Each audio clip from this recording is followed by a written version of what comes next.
بسم اللہ الرحمن الرحیم۔ میری آج کی ویڈیو شیر شاہ سوری کے بارے میں ہے۔ شیر شاہ کا اصل نام فرید خان تھا اور وہ بابر بادشاہ کی فوج میں سپاہی تھا۔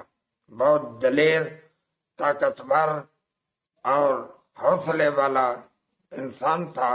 ایک دفعہ فوج کے جہاں پر پڑاؤ کیے ہوئے تھی اس کے ساتھ ہی ایک شیر آ گیا اور کوئی بھی آگے نہ بڑھا، کسی نے جرأت نہ کی۔ شیر شاہ نے تلوار سونتی اور آگے کو بڑھ کر شیر کے 2 ٹکڑے کر دیے۔ بابر اس سے بہت متاثر ہوا اور بابر نے اس کو شیر شاہ کا خطاب دیا۔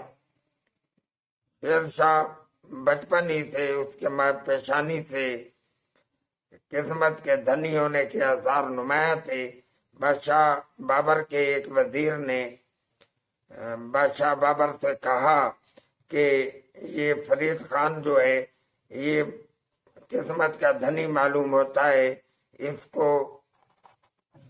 کے ماتھے پر اقبال کا ستارہ ہے اور یہ بلندی حاصل کرے گا۔ بہتر یہی ہے کہ اس کو قتل کر دیا جائے تاکہ آنے والے وقت میں یہ آپ کے بعد ہمایوں کے لیے کوئی مشکل کھڑی نہ کر دے۔ تو بابر چونکہ بہت عمل والا آدمی تھا، اس نے وزیر سے کہا کہ اگر ہمایوں میں پاور ہوگی، طاقت ہوگی تو وہ خود ہی اس کو قابو کر لے گا، اگر نہیں ہوگی تو پھر ہمایوں کو بھی اقتدار میں رہنے کا حق نہیں، پھر ایسے ہی آدمی کو اقتدار میں ہونا چاہیے۔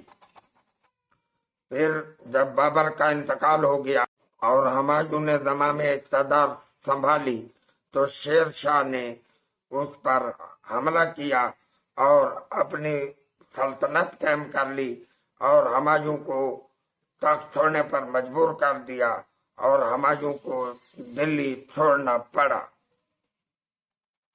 اس نے ایسی حکومت کی کہ تمام لوگ اس سے بہت خوش تھے۔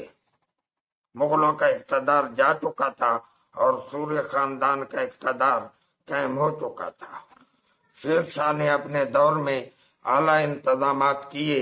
اس نے گنگا سے لے کر دریائے سندھ تک جو 3000 میل کا فاصلہ ہے ایک سڑک بنوائی اور اس کے دونوں طرف میوہ دار درخت لگائے اور 2 میل کے فاصلے پر ایک کنواں کھدوایا اور ایک منزل پر ایک سرائے بنوائی جہاں مسافر اترتے تھے اور ان مسافروں کو بادشاہ کی طرف سے کھانا دیا جاتا تھا۔ انصاف رعایا کا بہت کرتا تھا، لوگ بڑے امن اور چین سے گزارا کرتے تھے۔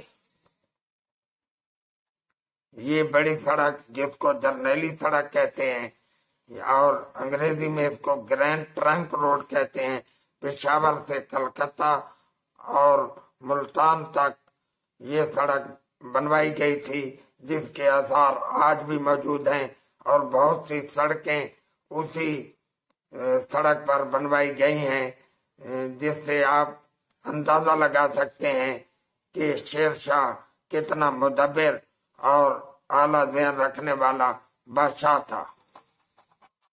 ہمایوں کو ہندوستان پر شیر شاہ کے دور حکومت میں کبھی بھی آنے کی جرأت نہیں ہوئی، لیکن جب 5 سال کے بعد شیر شاہ ایک جنگ میں وفات پا گئے تو پھر شیر شاہ کے جانشینوں نے جو حکومت کی وہ بڑی کمزور حکومت تھی اور اگر شیر شاہ کچھ عرصہ اور رہ جاتا تو جہاں بڑی ترقی ہوتی، لیکن شیر شاہ کے مرنے کے بعد اس کے خاندان کے آنے والے بادشاہوں نے کوئی خاطر خواہ حکمت عملی نہیں دکھائی، جس کی وجہ سے سوری حکومت کمزور ہو گئی۔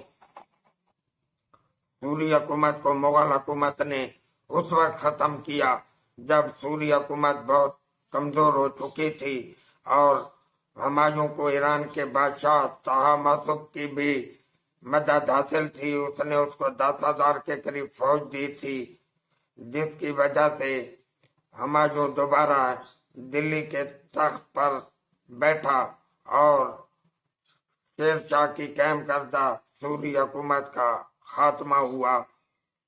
محترم ناظرین، اگر شیر شاہ سوری کچھ عرصہ اور زندہ رہ جاتا تو بعید نہیں تھا کہ وہ ہندوستان کے ملک کو بڑی ترقی دیتا، کیونکہ لوگ اس پر خوش تھے اور چین سے رہ رہے تھے، اور اس کی سہولیات کی وجہ سے اس نے لوگوں کے دلوں میں گھر کر لیا تھا۔ اللہ تعالی ہم سب کا آمین ناصر و والسلام۔